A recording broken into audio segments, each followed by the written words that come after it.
নাসির ভাই একটা বিষয় সেটা হচ্ছে যে 300 আসনে তো নির্বাচন চলছে, তো বর্তমানে আসলে সামাজিক যোগাযোগ মাধ্যমে ঢুকলেই মনে হয় যে 300 আসনের নির্বাচন আসলে চলছে না, এটা ঢাকা 8 আসনে চলছে ভাই। হচ্ছে তাহলে ভাই এই 300 আসনে মনে হয় না যে নির্বাচন চলছে, নির্বাচন মনে হচ্ছে যে ঢাকা 8 চলতেছে ভাই।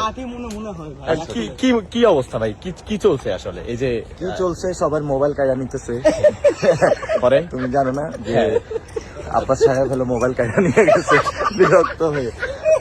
এখন এটার আমরা সুষ্ঠু বিচার এবং তদন্ত চাই ভাই। শুধু মোবাইল নেই, যে লাস্ট কয়েকদিন যাবত আমরা দেখতেছি যে আপনার বক্তব্যগুলো নিয়ে আসলে প্রচুর মিমস, সবগুলো মিলে কি ভাই আসলে একসাথে বলা যায় যে আপনার প্রতিদ্বন্দ্বী যে প্রার্থী আছে যাকে নিয়ে আসলে সারাদিন বলেন? উনি অনেক ভালো মানুষ, সমাজের অনেক ভালো কাজ করে।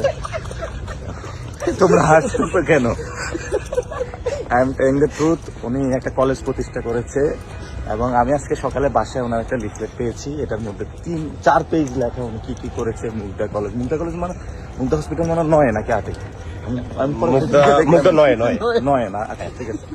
তো উনি অনেকগুলা কাজ করেছে, উনি দানবীর মানুষ, কিন্তু সেই টাকার উৎস কি এটা জনমানুষের প্রশ্ন। এবং না আচ্ছা, উনি খুব ভালো মানুষ, তবে ওনার অধীনে কিন্তু চাঁদাবাজি চলে। আচ্ছা ভাই, তারপরে এই যে বোতল নিয়ে 2 দিন আগে কি বললেন ভাই? কোন বোতল?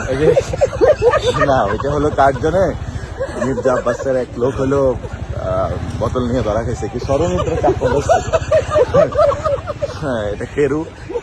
সমস্যা হলো আমি তো চিনে গেছি কেরু নাকি প্রফিটে আছে, কিভাবে প্রফিটে আছে পরে খুঁজে পেলাম।